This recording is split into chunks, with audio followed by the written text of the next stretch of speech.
सीता महारानी की, अंजन भगवान की, पवन पुत्र भगवान की, काशी विश्वनाथ भगवान की, करुणी ब्रह्मचारिणी मैया की, गौ माता की, गौ हत्या सत्य सनातन धर्म की, जगत गुरु शंकराचार्य महाराज की, नमः पार्वती हर हर महादेव। समस्त उपस्थित नागरिक क्षेत्र वृंदगण, देवियों, सज्जनों, जैसा कि आप सभी को पता है यह घोर कलिकाल चल रहा, इसमें राम का नाम है, वही हमको पार लगाने वाला, इसलिए सब काम छोड़ दो, सबसे पहले भगवान राम का नाम लो, क्योंकि राम का नाम ही पार लगाने वाला। राम राम की लूट है रामा, लूट सके तो लूट सिया रामा, प्राणी जाएंगे छूट सिया रामा।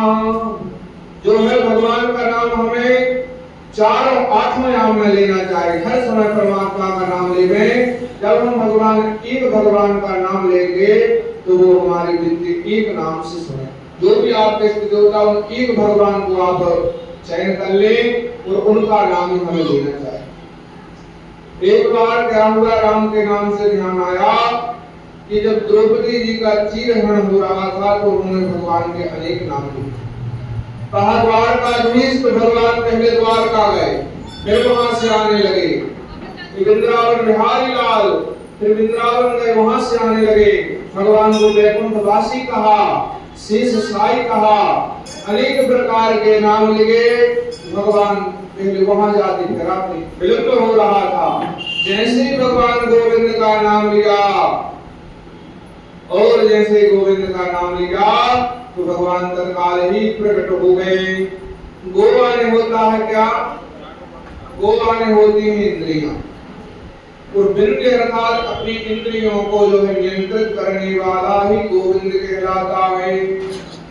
गो का दूसरा अर्थ होता है पृथ्वी, इस संपूर्ण पृथ्वी का लालन पालन करने वाला ही गोविंद कहलाता है। गो का तीसरा अर्थ होता है गौ माता, गौएं चराने वाला, गौ माता की रक्षा करने वाला ही गोविंद कहलाता है। ऐसे भगवान गोविंद का जब नाम लिया द्रौपदी ने तो भगवान उससे स्वतः प्रकट हुआ। पहले प्रकट क्यों नहीं हो रहे थे? क्योंकि उसको अभिमान था कि हमारे 5 पांडव हैं, भीष्म, पितामह, द्रोणाचार्य आदि महापुरुष बैठे, इनके सामने क्या हमारी लज्जा जाती रहे, ऐसा घमंड था।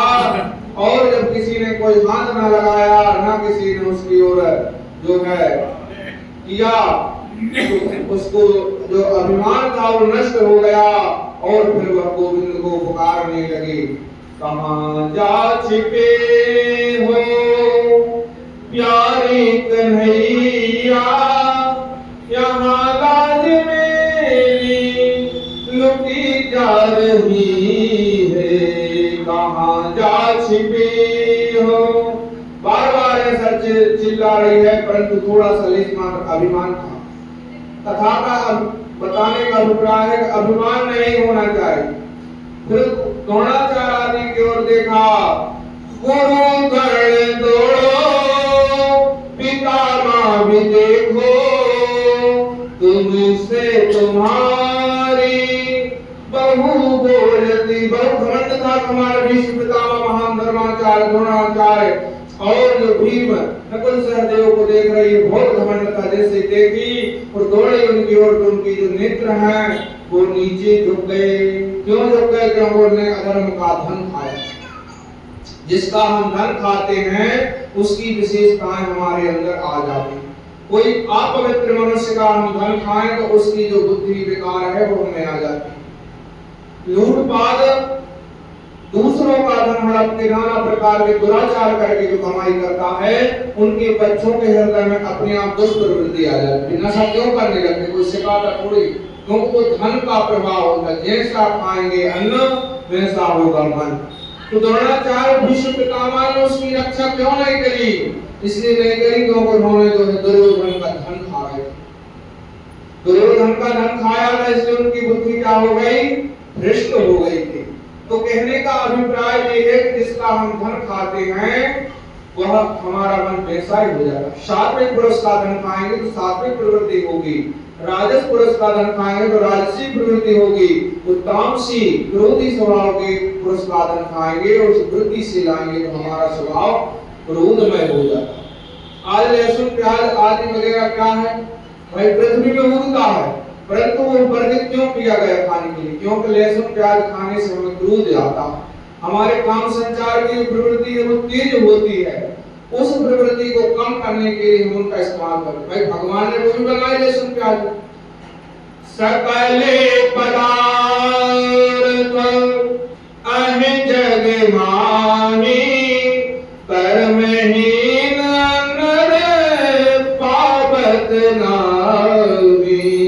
इस संसार में सभी प्रकार के पदार्थ भगवान ने बनाए हैं और यहाँ से उत्पन्न होते, परंतु जो कर्महीन पुरुष होता है वो भाग्य के सहारे बैठा रहता है और वो अपने जीवन में कुछ नहीं कर पाता। और जो कर्मशील पुरुष होता है वो धीरे धीरे करके उन जो परमात्मा ने जो यहाँ वस्तुएं सामग्री बनाई उनका उपभोग करता है। धीरे धीरे हम उन्हें प्राप्त कर सकते हैं अपने कर्म के द्वारा। ऐसा कर्महीन नर पावत नाहि, जो कर्महीन पुरुष होता है वह उन पदार्थों को, सकल पदार्थों को नहीं भोग सकता, उसका ऐश्वर्य नहीं भोग सकता है और परमात्मा भी उसका सहयोग नहीं करते। पर परमात्मा खाने की व्यवस्था अवश्य करते हैं क्योंकि उन्होंने जन्म दिया, इसलिए खाने की व्यवस्था वो अवश्य करते हैं। ऐसे हमारे परमात्मा है। तो बता रहे थे कि जैसा हम धन खाते हैं ऐसा मन हमारा हो जाता है।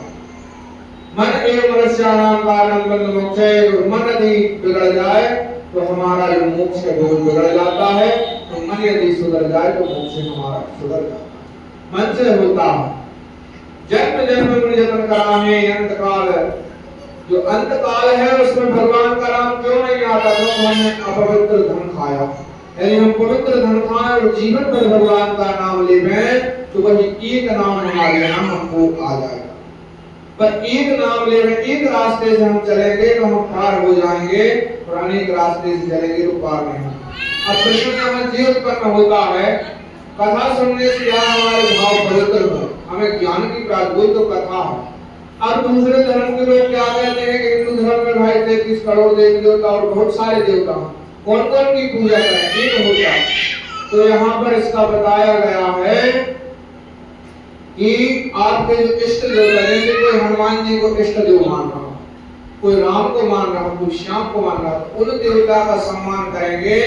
और जैसे जगदम्बा के दर्शन कर रहे हो, भगवान शिव का जो भक्त है तो जगदम्बा को अपने शिव रूप में देखेगा और उनका सम्मान करेगा। और गणेश भगवान का भी सम्मान करें। पंचदेव का नाम हमने बताया था, 5 देव की पूजा। पर दूसरे देवताओं से हम क्या मांगेंगे कि हमारे श्री हनुमान जी के चरणों में हमारा प्रेम बना रहे। तो राम का भक्त है वो शंकर जी से क्या वरदान मांगेगा? तो भगवान शिव के चरणों में, भगवान राम के चरणों में हमारा अनुराग बना रहे। जो शिव का भक्त है अब राम के सामने चला गया तो सम्मान करेगा भाई। भगवान से क्या वरदान मांगेगा राम जी से कि हमारे दुष्ट देवता भगवान से उनके चरणों में हमारा अनुराग बना रहे, जैसा कि सती ने मांगा था। सती ने जब मरत समय सती मरद हरि सन बर मांगा, जन्म जन्म शिव पद अनुरागा। कहने जन्म जन्म शिव पद अनुरागा मतलब कि अर्थात ये है कि भगवान शिव के चरण कमलों में हमारा प्रेम बना है। यही उनकी भक्ति थी उस समय। ऐसे जो हमारे इष्ट देवता हैं, कोई भी हमारे इष्ट देवता हुए, उनसे हम यही मांगे कि भगवान श्री के चरणों में जो है हमारी वृत्ति बनी रहे, हमारा जो मन है वह परमात्मा में लगा रहे। ऐसा हमें भगवान से मांगना चाहिए। ऐसे हमारे परमात्मा में तो संसार सागर से पार का जो उपाय है वह प्रभु चरणों की प्राप्ति है। तो अब सागर जह पार जो पावा, राम कथा का कहूं दृढ़ नावा। राम कथा ऐसी दृढ़ नाव है, मजबूत नाव है, जो हमें उस पार लगा देगी। राम कथा रूपी नाव में बैठकर हम परमात्मा को प्राप्त कर सकते। वेद क्या कहता है? अहदारेत्य रूपाम, यज्ञ की महिमा का वर्णन किया तो कहते हैं यज्ञ की महिमा है, पर वो तो आपको तो वो भी शक्ति है। और यज्ञ में कोई गलती हो जाए तो जो यज्ञ करता है वो भी नष्ट हो सकता। मंत्रों में गलती हो जाए पूजा पाठ में तो उनका असर भी होता है। जैसे अग्नि है, अग्नि को हम सेकते हैं दूर से छठ में तो आनंद आता है, परंतु उसमें हाथ डालेंगे तो जल जाएगा। यानी अच्छी चीज भी है अपनी बुरी चीज। वैसे जो इत्यादि अनुष्ठान है उससे यदि बिगड़ जाए तो अनिष्ट भी हो सकता, और यदि सुधर जाए तो कल्याण भी हो सकता है। सार्थक हो जाए तो कल्याण होगा। तो जो यज्ञ की महिमा है वो हमें डुबो भी सकती है और हमें पार भी कर सकती है। अपने कल्याण के लिए व्यक्ति को शुभ कर्म करना पड़ता है। मम कथा श्रवणेतम, मेरी भगवान के राज मेरी कथा में प्रीति रखो। प्रथम बल संतति कर संगा, दूसर रति मम कथा प्रसंगा। जहां भी भगवान की कथा हो गए उसको प्रेम से देखो, प्रेम से सुनो, जितना बनता है। एक घड़े आधे घड़े आधे में पुण्यात, तुलसी संगत साधु के हरहि कोट अपराध। एक घड़ी आधी घड़ी, एक घड़ी से भी आधी घड़ी आपका परमात्मा माना गया तो उसमें भी कल्याण। एक घड़ी आधी घड़ी उसमें भी आपका पुण्य हो जाएगा तो कल्याण हो जाएगा। तो हमें मन लगाकर भगवान का जो है बता रहे हैं कि यज्ञ करने से अनिष्ट भी हो सकता है और बुरा भी हो सकता है, परंतु भगवान की कथा सुनने में कल्याण ही होगा। एक बार 4 ठग थे और उनके पिता जो थे उन्होंने सोचा हमारा बालक जो कंजूस थे, हमारा बालक कहीं कथा सुने भगवान का काम करेगा तो माला खरीदेगा 20 रुपए की आएगी, मंदिर में नारियल चढ़ाएगा 20 रुपए का आएगा। ऐसा पाठ पढ़ाया उनके पिता ने, कहा बेटा कहो नारियल दिखाए, पूजा पाठ देखे, मंदिर देखे तो दूर चले जाना, कथा कहीं सुनाई दे तो रुई लगा लेना दोनों कानों में, भगवान की कथा नहीं सुनना, ऐसा बता दिया। तो क्या हुआ? एक बार वह ठग जो एक स्थान से चोरी करके जा रहा था और वहां पर जो भगवान की सुंदर कथा हुई, और कथा में क्या हुआ कि महाराज जी बता रहे थे कि जो भगवान होते हैं उनकी परछाई लगती है। जो परमात्मा स्वरूप लेके आते हैं, जो देव शक्ति होती है, उनकी जो परछाई नहीं बनती। मनुष्य पर बच्चे न जाएगा, इनकी परछाई बनती। जैसे आपको कोई किसी में शंका है कोई व्यक्ति में, तो आप उसको देख लेंगे इसकी परछाई बन रही है। तो दिव्य शक्ति होती है तो उसकी परछाई नहीं बनती है। तो क्या होगा? वो ठग वहां से निकल रहा था जिसके पिता ने कहा था कि कभी कथा नहीं सुनना, उसको वहां पर एक कांटा लग गया। कांटा इतनी जोर से लगा कि वो गिर पड़ा और उसकी कान की रुई निकल गई। उसी समय ब्राह्मण देवता कथा सुना रहे थे, कह रहे थे भगवान और देवी देवताओं की परछाई नहीं बनती है। इतना उसने सुन लिया और कान में लगा लिया, अपने घर को चला गया। एक बार दूसरे जो ठग है उसने सोचा कि बहुत संपत्ति धारण किए हैं, एक काम करो इसकी यहाँ चोरी करी जाए। ठग के यहाँ दूसरा ठग चोरी करने आया तो वो काली का रूप धर के भयंकर जटाजूट बना ली और काली बन के आए और भयंकर गर्जना करने लगी। उसकी आंगन करने गए, तुमने चोरी की है, भाव आ गया, जितना संपत्ति सब निकाल दो, तुम दूसरों की कमाई खाते हो, नाना प्रकार के दुराचार करते हो, जगदम्बा हो सब जानते हो। ठग डरा गया, वो डर गया और अपनी पूरी संपत्ति आंगन में रखने लगा। कहा काली माई आ गई, काली माई आ गई। उसका जो बड़ा बच्चा था जिसको कांटा लगा था वो देख रहा था। उस बच्चे ने जैसे ही देखा कि काली माई ने पूरी संपत्ति निकलवा के आंगन में रख ली, कहा मैं नष्ट कर दूंगी, जला दूंगी पूरे। सब लोग डर गए, भाव आ गए, भाव आ गए। पर जैसे ही उस बच्चे ने देखा, जो छोटा बड़ा बच्चा था, कथा थोड़ी सी सुन ली थी क्षणिक मात्र की, तो क्या सुना था कि परछाई देवी देवताओं की परछाई नहीं बनती। जैसे ही देखा तो उस जो पुरुष का स्त्री बना था जगदम्बा का रूप, उसकी परछाई बन रही थी। जैसे ही परछाई देखी तो बाल पकड़ लिए उसके, और बाल जैसे पकड़े तो हाथ में आ गए, बाल पकड़े, मोड़ कर गया और उसको दबा लिया काम नहीं, और कहने लगा कौन हो तो बताओ बताओ, मारने लगा। वो कहने लगा अपनी बात शुरू में आया था, मैं भी ठग हूं, मैं आपके यहाँ ठगने के लिए आया था। उसका पिता बड़ा प्रसन्न हुआ, कहा बेटा तुमको इतना ज्ञान कहां से आ गया कि देवी देवताओं की जो छाई परछाई नहीं बनती। कहा पिताजी एक बार मैंने क्षणिक मात्र का सत्संग कर लिया था। कहा कैसे किया था? कहीं एक बार कथा हो रही थी भगवान की, और वहां पे मैंने क्या किया, मुझे कांटा लग गया तो जो रुई है कान की निकल गई, और वहां पर मुझे यह कथा सुनाई। तब उनको एहसास हुआ कि क्षणिक मात्र की कथा से हमारा कल्याण हो सकता है। ऐसा भगवान का जो चरित्र है, भगवान की कथा में प्रीति हो जाए तो भगवान कहते हैं ऐसे पुरुष का मैं कभी त्याग नहीं करता। भरे भुवन रहा उछाल, राम ब्याह भा सही सब रही। अनेक प्रकार से भगवान के जो विवाह है उसको सभी लोग कहने लगे। कृष्ण अवतार में भगवान का जो विवाह हुआ, दूल्हा बनने का उनको सौभाग्य प्राप्त नहीं हुआ था। भगवान रथ पे गए, ब्राह्मण जो है पत्र लेकर आया, शीघ्र बुलाया था। रुक्मिणी जी कहा शीघ्र आओ। तो भगवान दौड़ते हुए रथ में गए थे, तो वहां दूल्हा न बन पाए थे। बलदाव जी को भी नहीं बता रहे घर किस लिए जा रहे, उनको एहसास हुआ कि कन्हैया कहां गया, पीछे सेना लेके बेटी आ गए और बहुत भगदड़ मची। उस भगदड़ में भगवान का जो है, भगवान ने राक्षस प्रवृत्ति से विवाह किया। भगवान का जो विवाह है रुक्मिणी जी के साथ हुआ था। मावम राक्षसेन विदनाम राक्षस विधि से यहाँ विवाह होगा, यहाँ मेरा भाई ब्रह्म नहीं होने देगा। यहाँ भगवान का जो है राक्षस विधि से विवाह नहीं होगा, भगवान राम रूप में उनका शास्त्रीय विधि से विवाह होगा।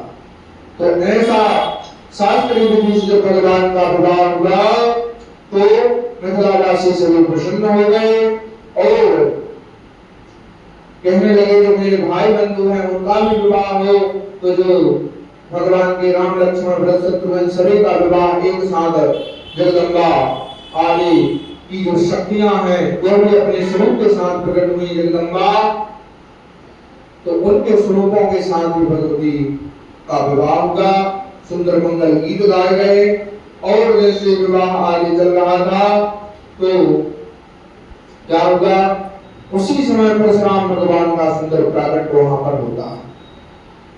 वाल्मीकि रामायण में बताया गया है कि जब भगवान की विदा होने लगी, भगवान की जब विदा होने लगी है तब रास्ते में परशुराम जी मिले। तो रामचरितमानस में ये बताया गया है कि जहाँ विवाह हो रहा तो वहीं भगवान परशुराम जी का प्राकट्य हो गया। तो दशरथ जी जब बारात लेके आए तो सभी लोग हंसने लगे कि हाँ तो दूल्हे नहीं है भाई, कैसी बारात है। तो शांता के लिए हंसा, कहा कैसे राजा हैं, इनकी जो बेटी है इनकी घर की कन्याओं को तो ऋषि मुनि उठा कर ले जाते, ऋषि मुनि को दान कर देते। ऐसे कुल में ऐसी सुंदर गाली दी गई, नाना प्रकार से गाली दी गई, भगवान को भी गाली दी गई। क्या कहने लगे ये तो काला है, आप श्याम वर्ण हो और आपके माता पिता गोरे हैं, भाई क्या बात है। ऐसे अनेक प्रकार से भगवान को आज मंडप में आचरण अधूम भैरे सखी देखत नाम सूर्य भैरे। तो ऐसे बार बार भगवान को कह रहे हैं आप तो सांवरे हैं, एक भाई गोरे हैं।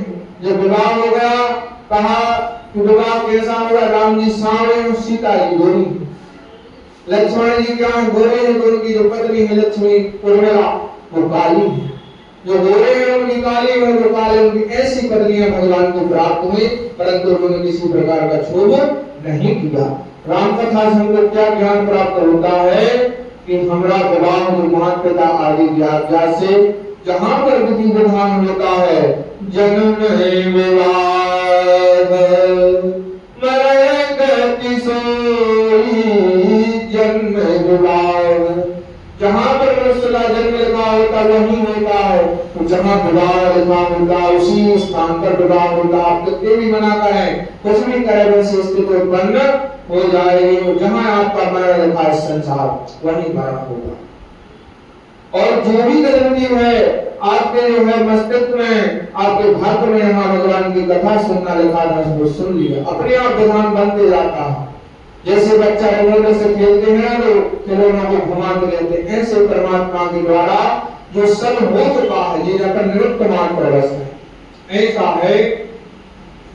तो परमात्मा की जो सुंदर कथा है, भगवान का जब विवाह होगा तो कहने लगे एक गोरे काले, उससे ये ज्ञान प्राप्त होता है कि हमारे माता पिता ने जो स्त्री से हमारा विवाह कर दिया, उसी को हम धर्म पत्नी माने, चाहे वो काली हो, चाहे गोरी हो, चाहे जैसी। भगवान ने नहीं कहा, लक्ष्मण जी ने कही भाई हम सुंदर हैं, सहज सुंदर सामरो करणाय राज रानी स्नेह जान। उन्होंने नहीं कहा हमको पत्नी नहीं चाहिए, लक्ष्मण कह दे जो मेरा काली थी।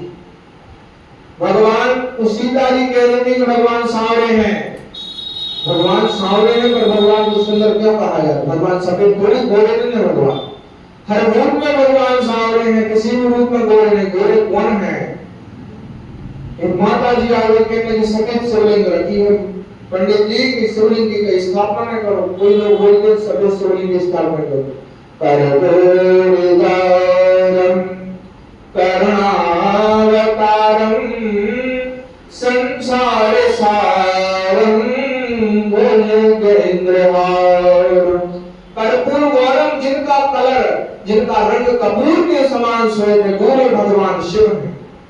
भगवान शिव का स्वरूप क्या है? सबसे ज्यादा गोरा, कर्पूर गौरम, कपूर के समान गोरा। करुणावतार, करुणा के अवतार है। सबसे जल्दी कोई देवता प्रसन्न होता है, चाहे तो मान जोड़ दो, चाहे एक लोटा जल चढ़ा दो, तो वो शंकर भगवान, इसलिए उनको करुणावतार, करुणा का अवतार कहा गया।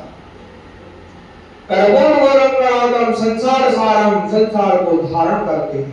और भवम भवानी शहदम नमामि, यानी भवानी के सहित हम भगवान महादेव को प्रणाम करते हैं।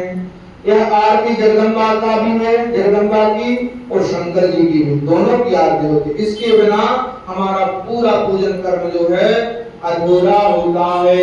इसलिए यह आरती हम सभी सनातन धर्मावलंबियों को अवश्य घर में करना चाहिए और अपने बच्चों को सिखाना चाहिए कि कम से कम कुछ ना बने पर भरपूर गौरव को गा सके। ना सीखे, धीरे धीरे सिखाओ, करत करत अभ्यास के जन्म के हो सुजान, धीरे धीरे उनमें ज्ञान की प्राप्ति होगी और हमारे बच्चे भी सुधरने लगे। तो कहा कि भगवान तो गोरे सांवरे हैं और पत्नी मिली उन्हें कैसी? गोरी। तो सीता जी ने नहीं कहा कि हमारा वर सांवला है। आजकल जो कन्याएं हैं नाना प्रकार से मुंह बना लेती हैं, ऐसा नहीं करना चाहिए। हमारे माता पिता जो हैं हमें अच्छा सोच समझ कर विवाह करते हैं, अच्छी कुल में विवाह करते हैं। बच्चों को समझना चाहिए, बच्चे केवल सुंदरता देखते हैं, पर जो है हमारे माता पिता संबंध क्या है? सम यानी होता बराबर, बंध यानी होता है बंधन। संबंध दो शब्दों से मिलकर बना। सम यानी होता है बराबर, समान, सम यानी समान और बंध यानी होता है बंधन। जहां पे समानता हो वहां संबंध करोगे तो वो जीवन भर चलाएगा, और असमानता में जो संबंध होगा वह नहीं चलता। बालक बालिका जितना उनका शिक्षा दीक्षा उसी प्रकार शिक्षित होना चाहिए। जितनी धन संपत्ति हमारी है उतनी धन संपत्ति सामने वाले की होना चाहिए। जब विवाह हो, सत्यनारायण कथा में आता सुयोग बड़े पुत्र देकर लाओ। बढ़िया क्या कहता है? सुयोग देकर लाओ, यानी अपने कुल का हो, अपने का हो, वर्ण का हो, कुल गोत्र सब देखकर जब लाते हैं, मिलान मिलाते हैं, तो वह विवाह अनंत काल तक चलता है। और उनके जो बच्चा है जब तक गंगा जी में जल होता है चल क्या है तो वंश चलता रहता है। कहने का अभिप्राय है माता पिता जब हमारा विवाह करते हैं तो उसे ठुकराना नहीं चाहिए। माता पिता दूर तक का देखते हैं, क्योंकि रोग राय और जो भी हैं जो प्रवृत्तियां हैं वो वंशानुक्रम से चलती हैं। साइंस भी ये मान रही है कि वंशानुक्रम से जो जेनेटिक बोलते हैं, जेनेटिक रोग होते हैं, जीन्स के अनुसार चल रहे हैं। जीन्स को यहाँ वंश परंपरा अपनी भारतीय संस्कृति के, तो उन्होंने तो आज जीन्स की खोज करी, यहाँ करोड़ों साल से इस ग्रंथ में जीन्स और यहाँ वंशानुक्रम बताया गया। यदि किसी की 10 पीढ़ी के ऊपर कोई रोग है तो 4 पीढ़ी के बाद वो रोग होगा, पीढ़ी दर पीढ़ी रोग चलता है। माता पिता के गुण संतान में आते हैं, उनके गुण उनकी संतान में। आत्मा वे जायते पुत्रवा, पिता अपनी पत्नी के गर्भ से पुत्र के रूप में जन्म लेता है, ये वेद में लिखा। यानी साक्षात जो पिता है वो स्वयं अपनी पत्नी के गर्भ से जन्म लेता है। जैसे करते हैं उसका वंश जो है चलता जाता है, शुक्राणु कभी समाप्त नहीं होता, उसी को परंपरा कहते। और जो पूर्वज होते हैं, और पूछ रहे थे आदरणीय भाई साहब कि जो पितृपक्ष आता है, उसी पितृपक्ष में जो पुरखा होते हैं वो उन्हीं के हाथ का जल लेते हैं वंश परंपरा से। तो जब कुल गोत्र बोला जाता है, अब भाई भागवत आदि सभी ग्रंथ वहां सुने, एक व्यक्ति कहने लगा, कथा है भाई, कहीं भी ज्ञान की कथा है, क्या कहने लगा, गुरु जी बताओ, भागवत आपने बहुत बार सुनी, गोकर्ण ने कहां पिंडदान किया था? गया जी में। तो क्या गया जी में पिंडदान करने से धुंधकाली का उद्धार क्यों नहीं हुआ? तो क्या गया जी असत्य है? क्या भागवत सत्य है या भागवत गलत है? गया जी असत्य है। जब गया जी में पिंडदान करने से उसका मोक्ष नहीं हुआ गोकर्ण का, तो भागवत सुनाई गई, तो उसका मतलब जी है भाई गया जी असत्य है और वहां पिंडदान करने का कोई अभिप्राय नहीं। तो इस प्रकार पूछने लगा तो बताया गया है कि गोकर्ण जो है उन्होंने पिंडदान तो किया था। कहां किया था पिंडदान? बिहार में, जहां पर हमारा जो तीर्थ है, पितरों का जो तीर्थ है, वहां पर पिंडदान तो हुआ, पर उस पिंडदान में जो उन्होंने गोत्र बोला था, वो गोत्र किसका खुद का बोल दिया था। गोकर्ण ने अपना गोत्र बोला था।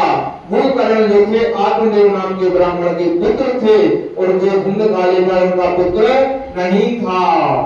तो धुंधकाली को उसका गोत्र का जो पुण्य नहीं जाता। जब तक हम कुल गोत्र बोलते हैं, संकल्प होता है, जल रख के ब्राह्मण बोलता है, तभी उसी का फल हमको प्राप्त होता है। इस कारण से उस तीर्थ का फल है जो गोकर्ण को प्राप्त है नहीं हुआ था। देव में सच्चाई है, तीर्थ हमें जाना चाहिए और उनका सेवन करना चाहिए। तो ऐसे काले घोड़े का भेद हमें कभी नहीं करना चाहिए। रामायण हमें शिक्षा देती है। चारों भाइयों के जो जोड़ी थी वो अलग अलग थी। मांडवी अलग थी, शत्रुघ्न काले थे, उनकी पत्नी गोरी थी, ठीक है। और जो भरत जी हैं, भरत जी काले थे, राम और भरत काले थे, उस शत्रुघ्न और जो है लक्ष्मण जी गोरे थे, उनकी पत्नियां सबकी क्या थी? विपरीत थी। परंतु उन्होंने दाम्पत्य जीवन निभाया, एक दूसरे से प्रेम किया, जिससे आज भी समाज में उनका नाम हुआ और उनका यश संस्कार है। ऐसे ही यह एक ग्रंथ से शिक्षा मिलती है कि हम भी अपने माता पिता का सम्मान करें, उनकी आज्ञा से हमारा विवाह आदि होना चाहिए, तभी जो है हमारे पिता का कल्याण होगा। ऐसा बताया गया।